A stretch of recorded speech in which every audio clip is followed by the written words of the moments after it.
everyone, I hope that all of you are doing good because today I want to talk about something very important. It's kind of surprising because I've never talked about this in my channel, like ever, and yet it's something that I very much enjoy and I'm extremely enthusiastic about. And that, my friends, is about Tetris. And more specifically, I want to make a tier list of all the tetrimino pieces. Why, you may ask? I don't know. This is my channel. I can do whatever I want. Before I start, I have two things to say. Number one, I am well aware that James from The Odd Ones Out already made a tier list video about Tetris.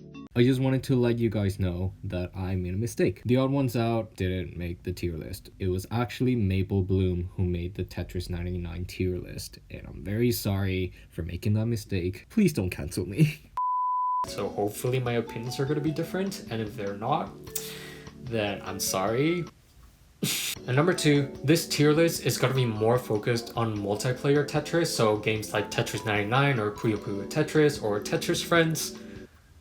Oh wait, if I also included the classic version of Tetris, then the ranking might be kind of different, so at this moment, I'm solely focusing on multiplayer Tetris. The modern Tetris, the competitive one. Although classic Tetris is also competitive. Anyways, you already know what I'm talking about. So yeah, in this tier list, the lowest score would be an F and the highest score would be an S. And frankly, I don't really want to give any of these tetrimino pieces an F or an E, because without any of those pieces, there wouldn't be Tetris. So giving them that score would almost break my heart, and I really don't want to do that. But there are always going to be better pieces than the others. Not everyone is equal. There are bound to be better pieces than the others. And also, this is my personal opinion, you're more than welcome to disagree, but I've been playing Tetris for a while, and I like to think that I know what I'm talking about, and I hope that I can justify my answers. So yeah, let's get started. So starting at rank D, I'm putting the O piece, or the square piece, because it's honestly one of my least favorite blocks. Don't get me wrong, I used to really like it when I was playing it earlier on because I didn't have to think too hard on how to stack it. But then as I got to play it more and more, I started to appreciate the other pieces and I learned how to stack everything better. And the fact that you can't really rotate it anywhere and it just stands there is incredibly annoying. In Tetris, you don't really have control on which pieces you're gonna get, so everything is randomized, and the fact that the O block just stays there, it's more than likely that you're not gonna have a very flat surface. The O blocks don't really have a lot of usability, and the most that you can do is a double, and you have to have a 2 wide in order to do that. Also, the fact that it's named Smash Boy is kind of hilarious, but also, why Smash Boy? It's so weird. It's just not very flexible. I don't really like it. I'm sorry. D. I'm giving it a D. In rank C, I would put the S piece and the Z piece, which frankly enough, they're called Cleveland Z and Rhode Island Z. Why? You know, I think it's kind of funny because I know a lot of people hate those pieces, and don't get me wrong, in the past I used to hate them so much because it would always have an overhang, it would never lay flat, and I would never know what to do. And if I would constantly have to like stack them upwards, the entire structure would be so unstable and I would need to like fill in the gaps and everything, and oh, it made everything so difficult. Do I still find them annoying? Yes, but later on I kind of came to appreciate how versatile they can be, and they're especially helpful when I set T-spins. And unlike the O block, you can actually rotate them. It gives you more versatility on how to place your blocks.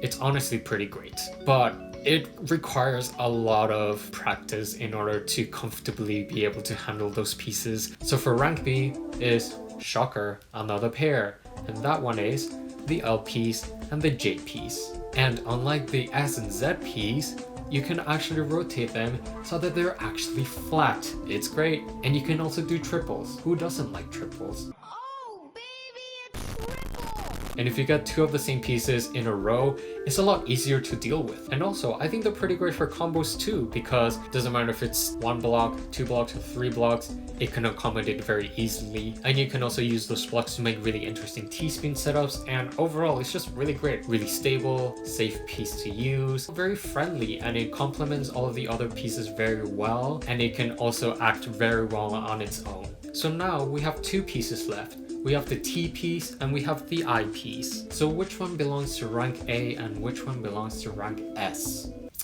Well,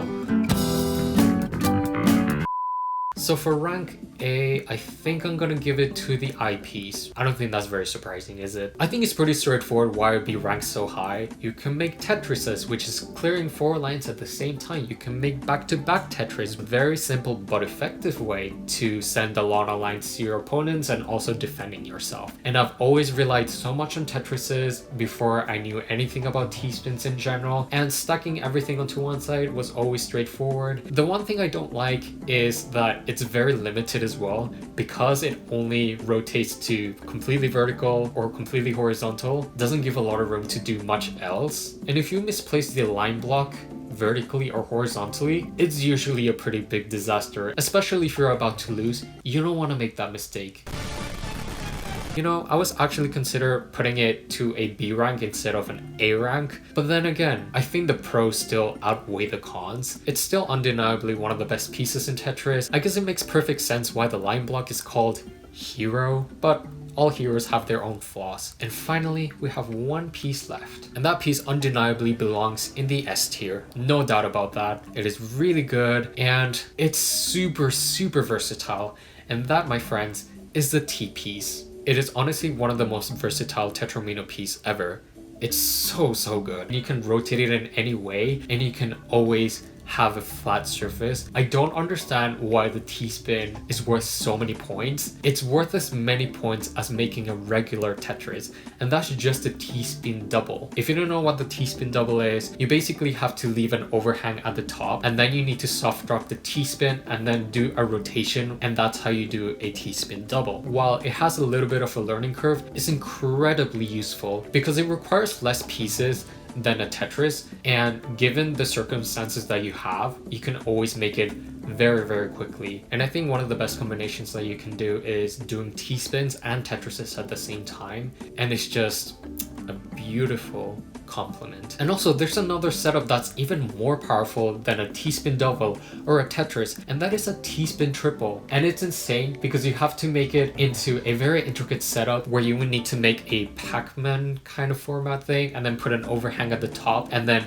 soft drop the T-spin, put it onto the side, and then rotate it, and then perform a T-spin triple. And there's so many good setups that I've seen from other people where people would set it up in a specific way, and man, that is like insane. And honestly, learning more about T-spins in general and more advanced techniques in Tetris pretty much helped me enjoy the game a lot more and be a lot more competitive. I just really like the T-piece, okay? I think for a lot of people it might be overrated. What else can I say? It's pretty dang overpowered. I think that's pretty much it. This is the final tier list that I've made. This video is entirely subjective. It is my own point of view. You're more than welcome to disagree. I would love to have a discussion if you disagree with some of these points. So yeah, I think that's pretty much the end of the video. If you liked it, you can give it a like and subscribe to my channel because I try to make videos as often as I can. I hope that all of you had an amazing day and I'm gonna see you very soon. Bye!